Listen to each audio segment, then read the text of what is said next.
Assalamu alaikum rahmatullahi wa barakatuh. Hope you're doing well. We're continuing our deep dive into this radical feminist book in order to see their accurate perspective and formulate ideas about how we can destroy their agenda.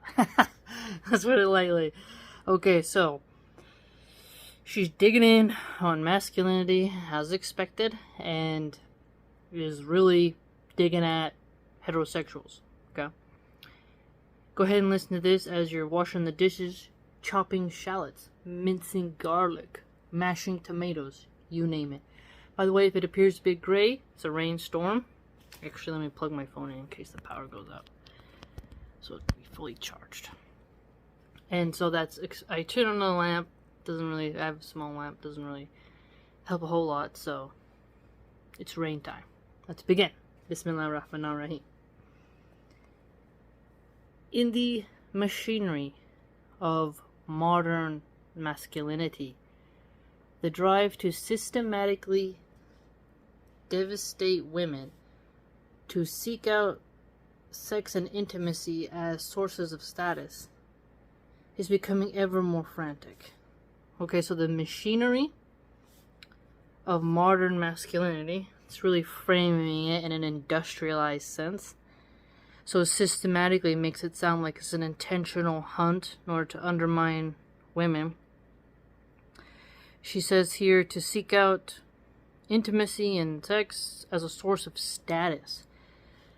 My question would be to her is, why is it bad if a man sees himself as gaining status because of his mate? Wouldn't that honor the woman? Wouldn't that be a compliment? And if you got married, is what I'm saying. Like, why is it bad to find success in your relationship? That's because the traditional ways that men get to feel good about themselves are harder and harder to come by. Okay, so traditional ways that men get to feel good about themselves. So she contends that men get their affirmations by the type of women they get to have. So the type of woman a man has shows his status in a way.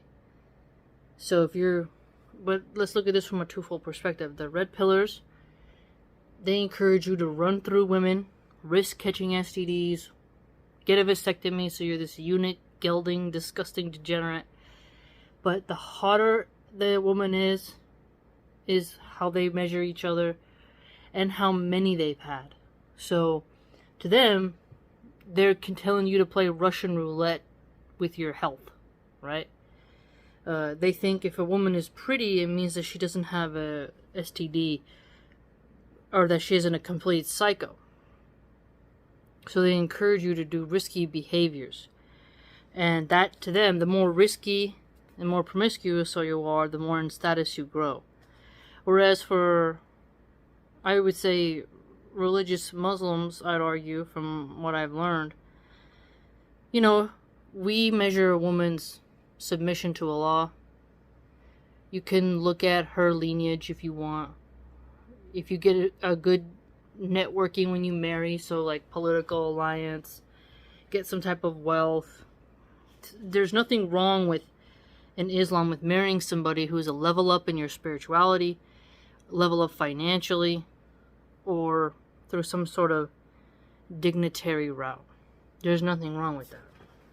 So I'm not sure why she thinks it's bad to feel good about yourself for the type of partner you got, when there's a lot of women who they want to land someone of status themselves. Who's going to be proud of like a cocaine snorting bum who has a mattress on the floor and has nothing going on for himself and doesn't even have bed sheets on his mattress, right? Or someone who wants to just do ayahuasca, smoke weed, and not take showers for several days, and has no desire to hustle so that he can provide for his family, but rather demands that they live in destitution so he can continue his pot smoking habits.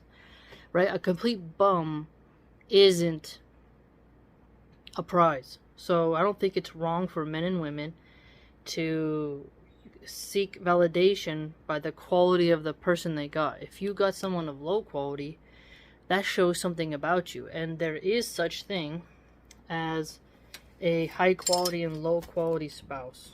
Okay? A man who isn't a total scumbag is obviously going to be more valuable than the guy who decided, you know what, I'm gonna sleep with, like Adam 22. This guy is a total degenerate, and he lets other men sleep with his wife. Even though he has fame, he's not something to be proud of. That's a good example. About themselves are harder and harder to come by. To be raised male in late capitalism, in so many cases, a process of psychological castration, of having all your tender desires reduced to a logic of merciless competition, of being taught to seek power, wealth, and status in a culture that denies most of us many of these things. Yes, but it's the drive. So she's saying it's bad for men to seek that type of status. Now, the one who we learned in the Riyadh Salihin, Volume 1 Hadith, that the one who wants the status shouldn't be given it. It should be the one those who seek that person out, right? I'm summarizing. So there's a balance there. But someone who is continually improving on themselves and tries to do good and stuff like that, it's a good sign because they're active, they have energy. A bum who wants to watch the NFL game and drink a 6-pack of beer, it's just not the same type of drive. It's just not good. A man has to have a mission, and that energy about him keeps him alive. Quite a lot of men, when they retire, if they don't have something to do, they deteriorate mentally. Keeping your brain active helps keep dementia away as well. So culture may deny it, but Allah can grant it. So go for it. And are being forbidden any emotions beyond lust and rage. So she contends that men are being forbidden any emotion beyond lust and rage. So she attacks religion, right? So this is ironic. She attacks religion for its view on sexuality, and tells women they should walk, talk, and act like they want to be effed anytime. And she's not pushing marriage, but then she's saying that men are just reduced to rage and lust. When religion, both in Islam and Christianity, they help you to curtail your lust and curtail your rage. So it's pretty strange that she attacks religion, but then attacks how men are just falling for lust. We are told in Islam to have gracious patience, to be steadfast, forbearing, and there are lots of hadiths that talk about anger, right? There are lots of lessons in the Quran about controlling your lust, not letting shaitan lead you astray.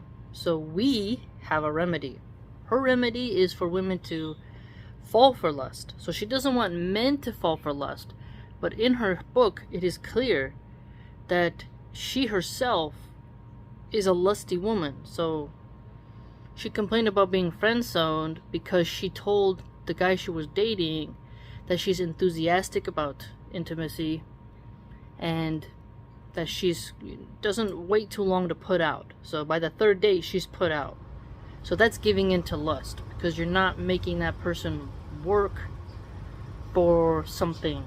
You're giving it up real quick and indulging. She's very off her rocker.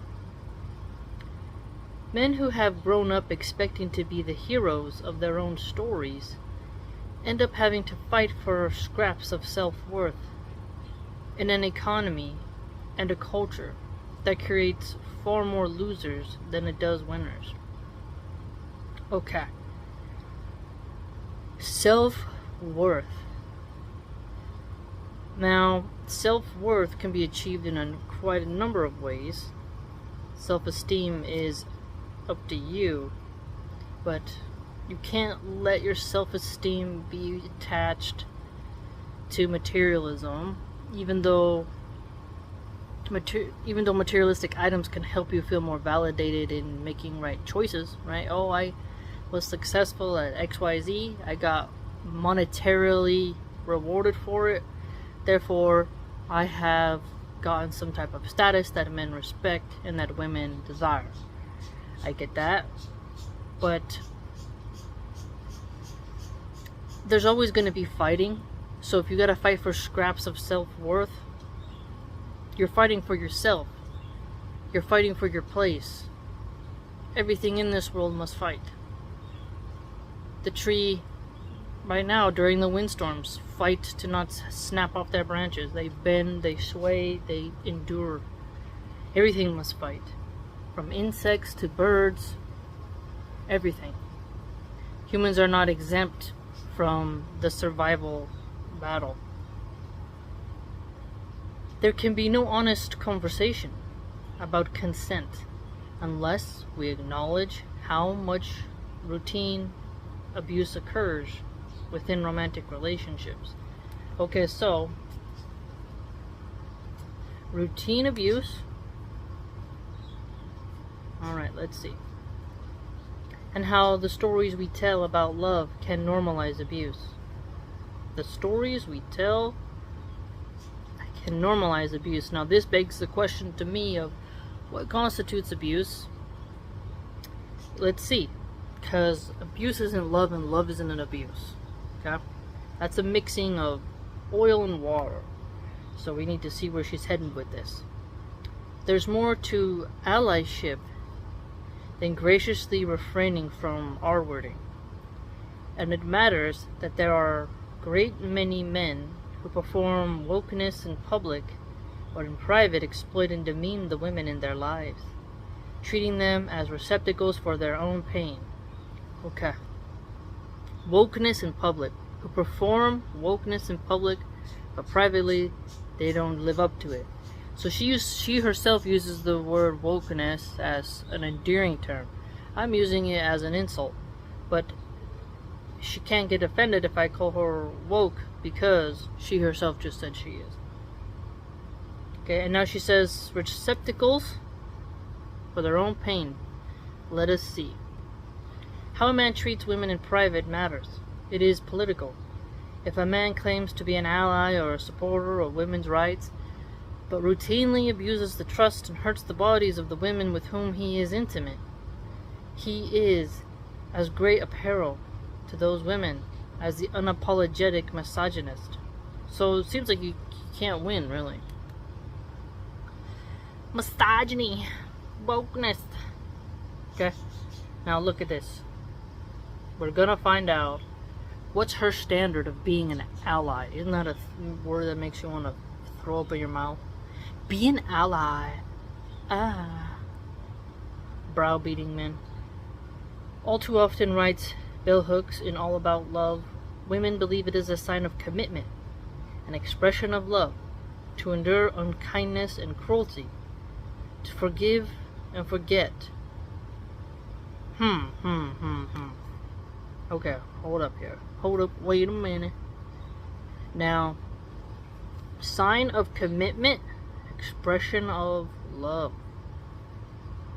To endure unkindness or cruelty, to forgive and forget. Okay, so, alright. This is a chunk of meat here. So it's if you are not showing them love by enduring cruelty, you're showing yourself cowardice, right? Now if someone's being unkind and you don't just throw the that like you just don't throw it all away, that is a sign of commitment. Forgiving and forgetting is a sign of commitment, because we're just looking at the what's the infraction. Someone can be very angry and say something quite dumb, and then they regret it. Stress piles up, you lose your temper, and then you have to be like, oh, I said something very unkind, I want to apologize, please forgive me. Now, if this is a repeated habit and they're constantly taking advantage of your kindness, that's an issue.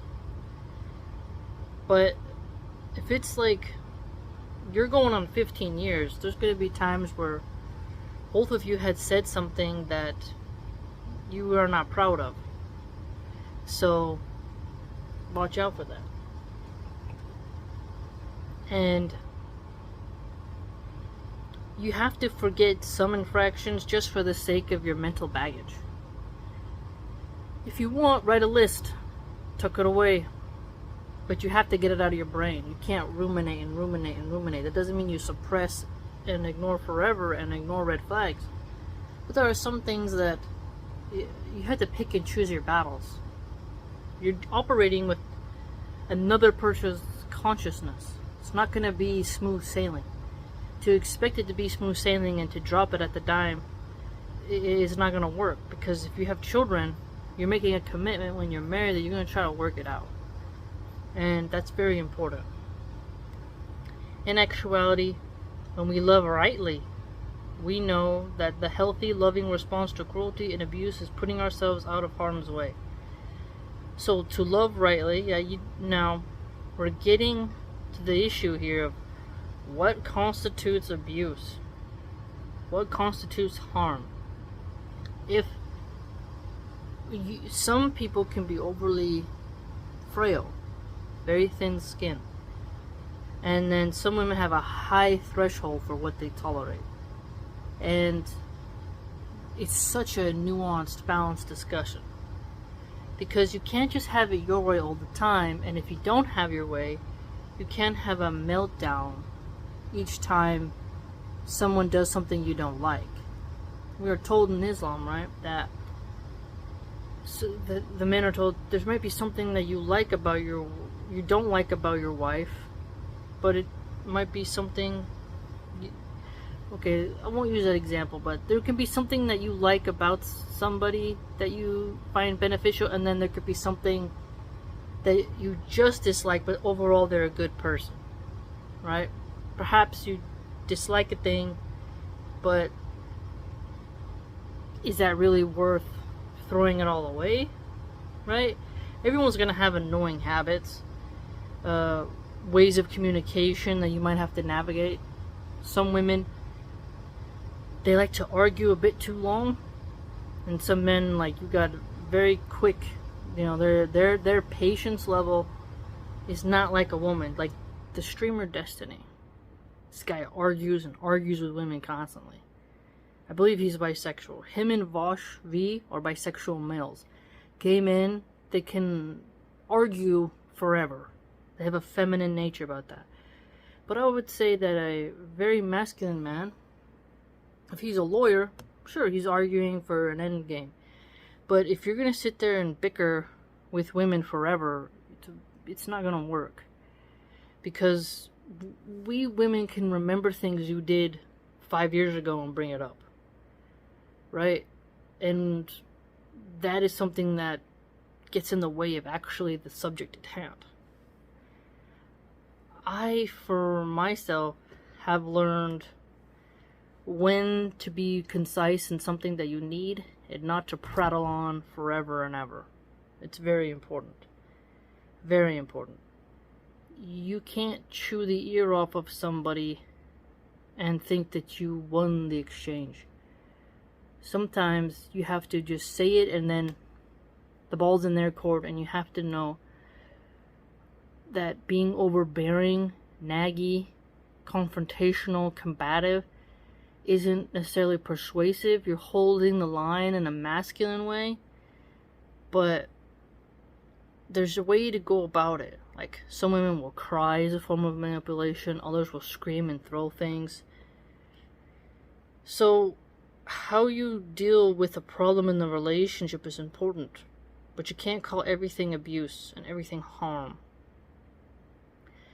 And you're not always going to be kind, and if every time you were unkind to your man and he left, thousands of women would be put in poverty and so many children would not have dads in their life. So, if you can deal with unkindness from customers, from your boss, from your coworkers, you're gonna get that sometimes with your man. From your own parents even. Nobody can be nice all the time. And actually, the people who are pretending to be nice all the time, I think they're serial killers. And this is not normal. That's why I don't follow channels where they're always happy.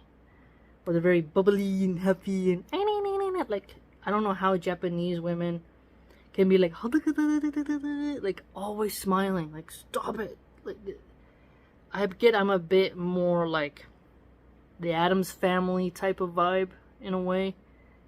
More mellow. But as people who are always trying to be bubbly and happy exhaust me. Because it takes so much energy.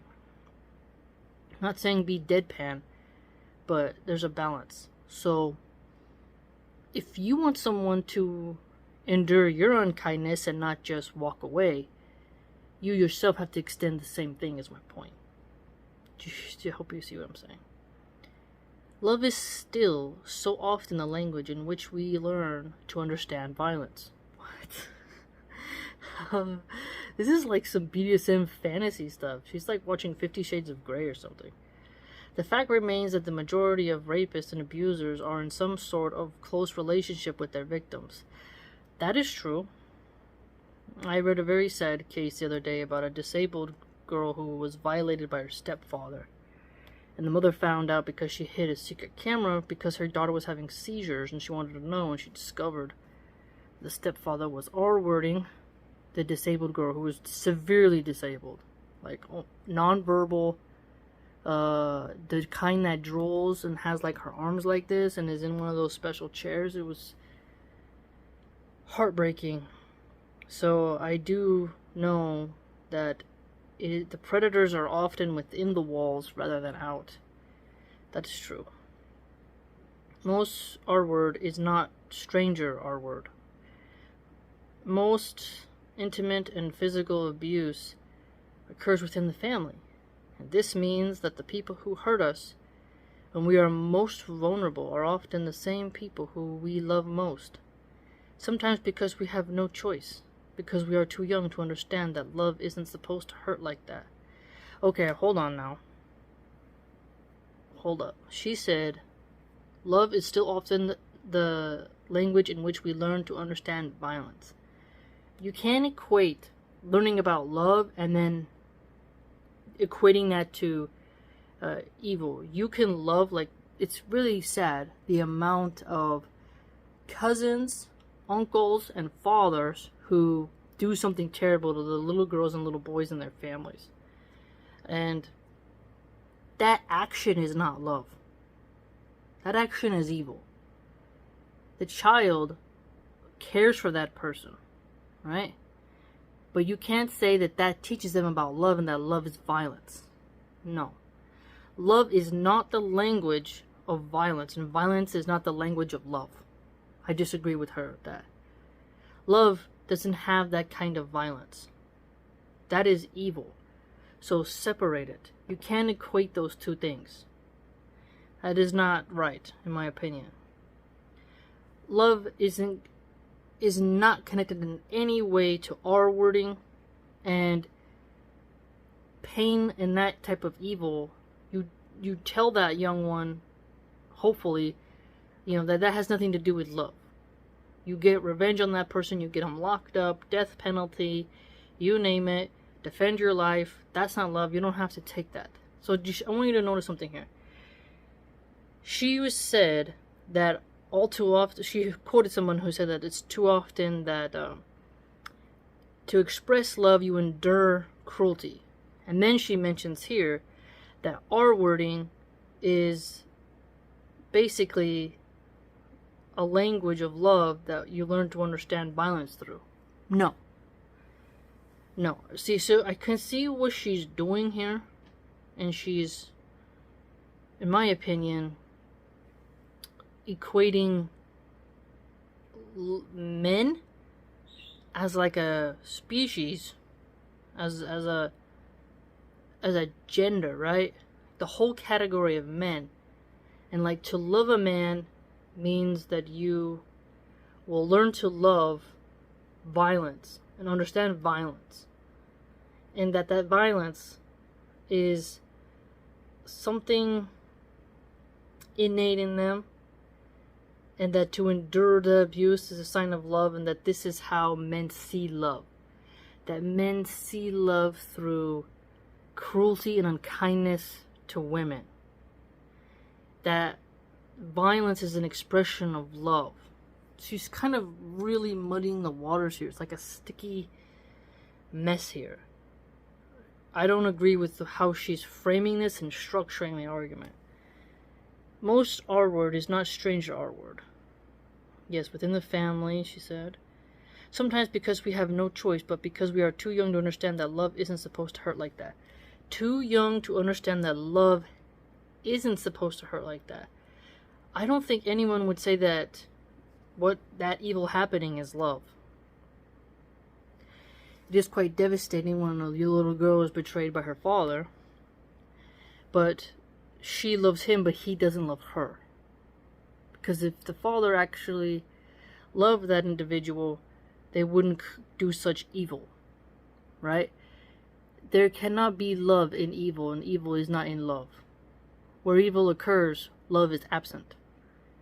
Love triumphs over evil, because the one who loves you is the one who's going to stop the evil, not the one who's going to perpetuate the evil. Okay? And it's up to moms and good people. You have in the family, whoever's trusted with the child, you let them know that your body is yours. No one's allowed to touch you. Beware of men. It's a healthy thing to teach children. I don't care what anyone says. Oh, you're raising them to be paranoid. Nope. Men do have the propensity to be violent predators towards children, towards little boys and little girls. This is a fact. Elderly lady, the crime statistics show it. Alright? This doesn't mean you label all men and automatically assume guilt. It's about being cautious, prepared, security mindset, teaching the boys and girls that their body, their personal space is theirs, and they have boundaries. Stay away. Violate my space, touch me in a way I don't like, gloves come off, you will be eliminated. We will use the law, lethal force, whatever it takes. Do not touch. Further, I've often told my daughter that if what abusers do, oh, I'll tell your mom you did this. I'll tell the whole school you did that. If anyone uses language like this, don't believe it, because I'll always be on your side. No one is allowed to touch you. Not even if someone touches your shoulder, don't touch me, please. No touchy. It doesn't matter. They're like, oh, you're rude. No, don't touch me. Don't touch. That teaching your daughters and your sons, their bodies are sovereign. Okay, this is how you fight against predators. You don't talk about love and stuff like that. I would argue that you teach them the survival handbook of this realm. It's like, I keep thinking of this example of the humans on the planet Pandora with the avatars. Like, it's a hostile world. Okay? The weather's trying to take you out. Governments are oppressing you. Criminals are everywhere. Evil is real. It exists. Appreciate the beauty in life. Take a moment to pause and do bird watching and cook and have laughter. But don't forget what planet you live on. And you can fortify and help your children learn in a healthy way. My daughter watches some true crime videos with me. And it can be daunting, but she has to know what's out there. World is not just a bouncy house. Kids have to have a level of strength. And you have to figure out when your child is ready to kind of be mature and see, like, this is what humans are capable of. This is what kindness is. This is what evil is. Here's how you navigate it. Pray to Allah subhanahu wa ta'ala for protection. But in Islam, we're told to tire a camel, right? Plenty of good people right now are perishing in Gaza. We don't say Allah's forsaken them, Allah doesn't love them, otherwise He would give them all Bugattis and make them all live in a mansion. Suffering is ordained for us in one form or the other. But Allah has made us most capable to our capacities of what we can handle. So you can raise kids not to be victims by teaching them the language of bodily autonomy. Okay. This is a whole interesting conversation. But I will tell my daughter, if you don't want to do gymnastics and PE, they're doing dancing, haram things, you don't want no one to touch you, I support you. I will write a letter to the teacher. Who cares if they give you an F? Doesn't matter. You don't want to touch somebody. You don't want to have to do a stupid dance and put your hands on someone, have someone put their hands on you and be next to a boy for some stupid PE class. I would totally support you. You don't have to. Right? I stand by my daughter's choice to not have anyone touch her because I've raised her with protecting her body. Protecting it. That no one deserves to touch her in any way except for her future person she chooses. We select, we choose, whatever. We come together as a family, you name it, right? For whoever she marries in the future. And even if she meets, like, a cousin of mine, she doesn't have to hug anybody. You know what I'm trying to say? Like, you know, when you greet somebody, you're like, oh, give so-and-so a hug. Parents will do that. No, my kid doesn't have to shake your hand. She doesn't have to touch you in any way. You are not owed anything. Okay? If she just wants to be like, hi, how are you? She doesn't have to give you a hug or do the kissing on the cheek. She don't have to do none of that. And you have no right to do it to her. People think, oh, that's really rude. No. Take your weird customs and put them where the sun don't shine. Okay? You don't have to be very woke and introduce graphic Rainbow Mafia books in order to talk about weird boundaries and stuff. You just have to explain it in the most honest way and prepare them mentally for that route. Right? It's a very interesting conversation. But my daughter, for sure, inshallah, alhamdulillah, would never think that she has to endure cruelty in order to prove love, and that someone who does cruelty to her is a form of love. No. Most R-wording is not stranger R-wording. Heterosexuality is a system for enforcing power hierarchies. Now, you see how she again attacks heterosexuals who continue the human race? You can see her hatred for humans, for fertility, for pregnancy, for motherhood, by the way she slanders heterosexuality. Think about that. If you hate heterosexuals, you hate humanity. You hate mothers. Okay? Because the majority of mothers are heterosexual themselves. Maybe some play around with women, right? But a lot of heterosexual mothers don't want to marry a bisexual man who's pitching for both teams, right? I get that in the Twitch area, the Destiny Vosh world maybe, right? But it's not very common. And the way in which heterosexuals have their hierarchies is going to be different than a gay guy who, like Milo Yiannopoulos, using cocaine, trying to look young forever, getting young boy twinks, power bottoms, all this vulgarity that they have. It's like, it's a totally different system, right?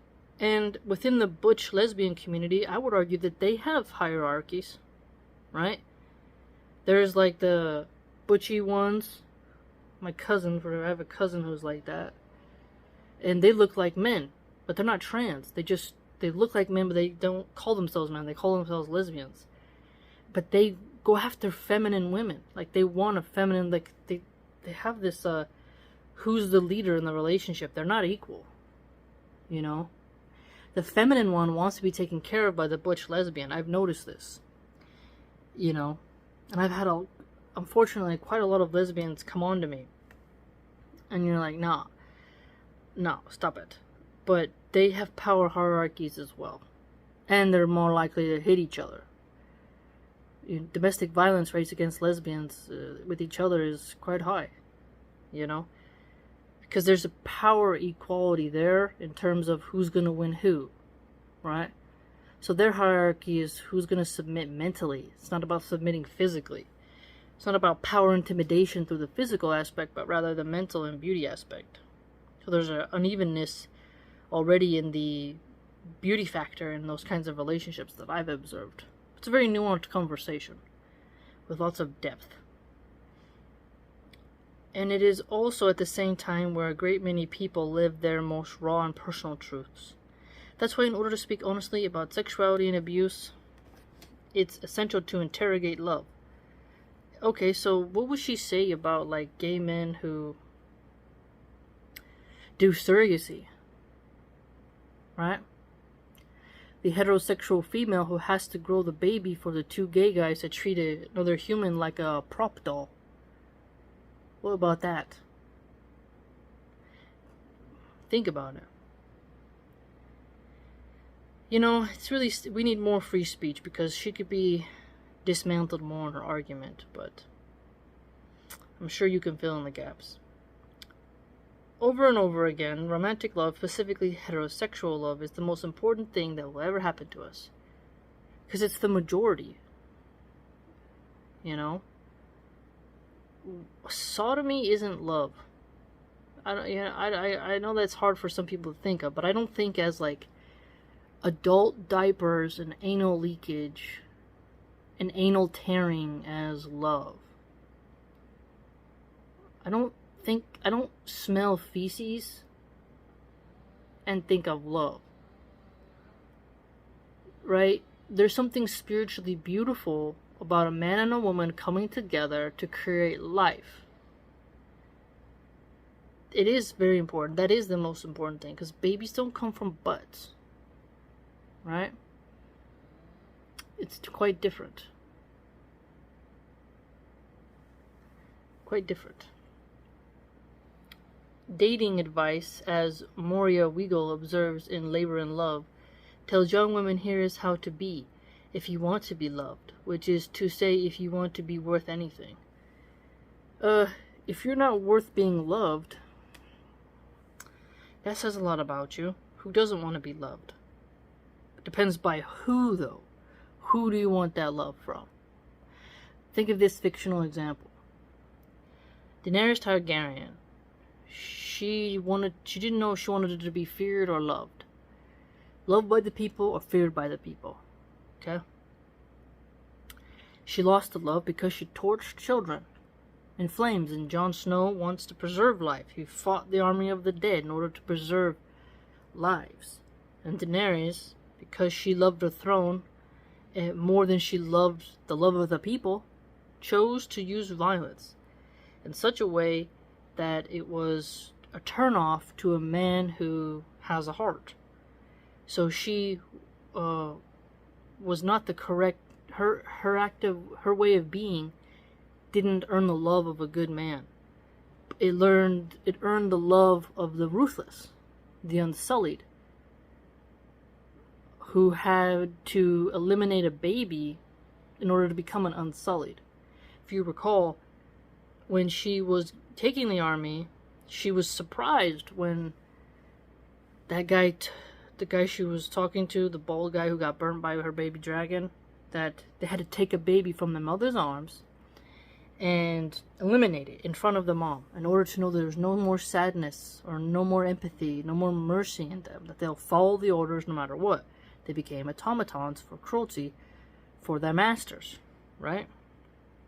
So the Dothraki, they enjoy warfare, right? So who did Daenerys earn the respect from? Ruthless armies. Okay. Why did Daenerys get the favor of the Dothraki? Because she burned their Khal and his advisors and stuff alive in the hut, right? She had to use fear to get them to submit and follow her. And, you know, she demonstrated her ability through her dragons to inflict cruelty, and the Unsullied respect that. Yeah, you can romanticize that they chose her, but that's what the whole ending is different, right? I hope you understand what I'm getting at. So, who you are loved by shows your worth, and you will be worth something different to others. So clearly, Jon Snow thought she was worth eliminating, even though he romantically was getting seduced, because she had turned mad, right? There's that's the whole paradox. Do you want to be loved? Do you want to be feared? Who do you want to be feared by? The innocent people or the evil people? Who, like, there's a whole thing about it. So your worth can be determined by who are you loved by, the quality of the people you are loved by. Are you loved by the wicked? Are you hated by the wicked? So if you're despised by everyone who's wicked, you're worth something, because you're loved by the righteous. You see? So if your husband that you chose isn't capable of loving you the way you think you should be loved, that's something to analyze.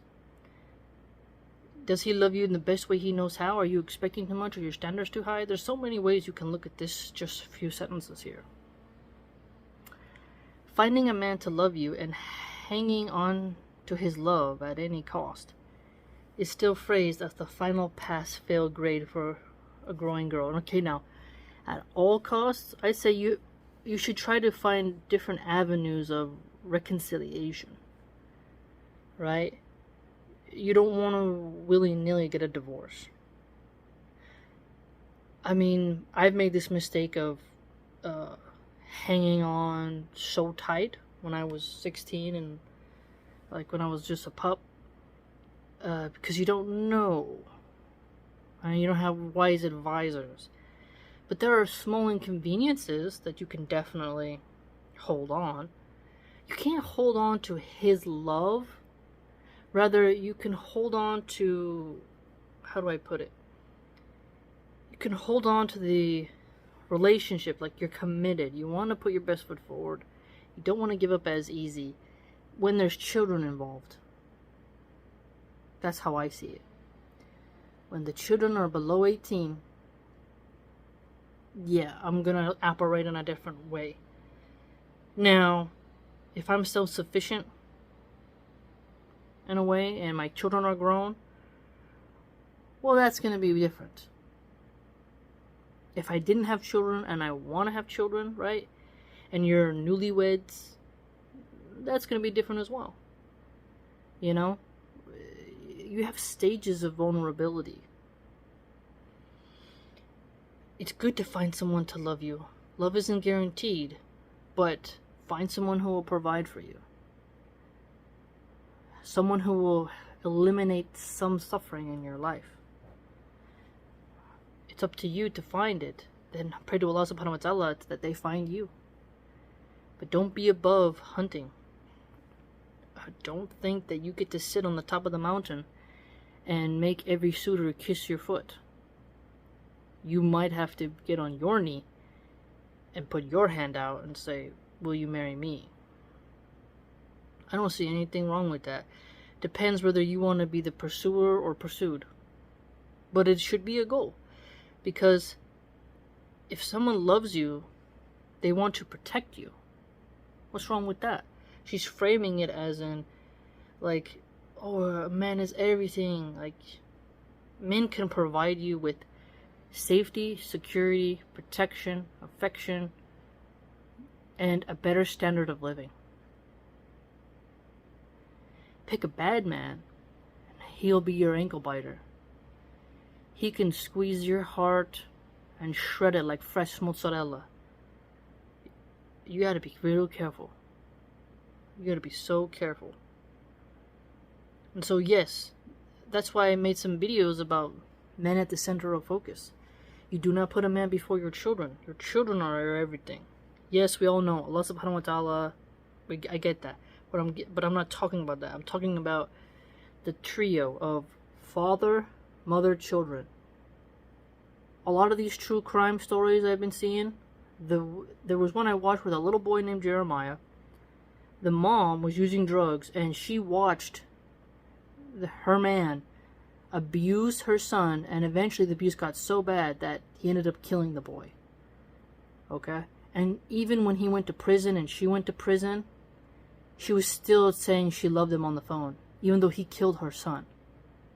So that's why I say a wicked woman puts the man before the child, because it's a betrayal to your own seed that you will let a man harm your baby, regardless of their age. No. And so a crazy woman will put the man before her children. A smart woman puts the children first before the man. And the man should put the children before the wife. You can disagree with that, but that just shows your love. Because there's, my sister-in-law, she wanted to come to America, and she was saying that she would send her 5-year-old daughter to go live with the grandparent in another village in Mexico so she could come to America and work. And she didn't want to because her husband, which is my brother-in-law, he lives here and he wants a divorce. He's not very happy with her. So she thinks by coming to America and abandoning her kid in Mexico, that she can come here and live here for several years and get him to love her again. So she's willing to leave her child behind in Mexico to be raised by her mom so she can come here for a man who doesn't want her and wants to divorce her. She should choose her child and just let him go, because obviously he doesn't want her or their kid anymore. Right? So you can see the wickedness in that. Like, you would leave your kid to not have a mom because you are afraid to let go of the man. You will go to a whole nother country so you won't be there to hug your kid through nightmares or be with them in their formative years, and they're so young in kindergarten. You want to leave them to chase a man? Pure wickedness.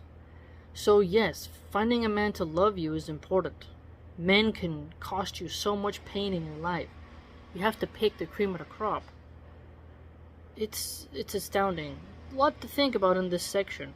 She's packing it in for us, okay? Packing it in for us.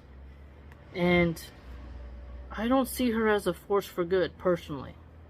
The way she attacks Christians is the same way she could attack Muslims. The way she's attacking heterosexual men is a threat to heterosexual women. Okay? Because we want to keep men masculine. We want them to love us and take care of us. We don't want them to R-word and abuse. The goal is to get men to do better, not to attack heterosexuality. And the fact that she can be... she has freedom of speech to attack heterosexuals and white men. But why is it that we can't criticize the T's? There are other religions that you also can't criticize. I just find it like the rules are not applied well. The fact this was in a mainstream bookstore as well, which is fine, because I went hunting for radical feminist books, so I found my little treasure. But it's just like the thing, like her bigotry is so open that you're like, okay, now why can't other people mention other groups? Obviously you like it when it benefits you but not others, so gives me something to think about, like arguing with her work. But just goes to show how even responding to these people, we are limited due to censorship, but they're free range to just spew their anti-family, anti-religious rhetoric. But we have to caution how we speak. Right? We have to be very careful. Let me know your thoughts. If you'd like to join the channel and support my blog, it's www.subscribestar.com/Milahan. Hope to see you there.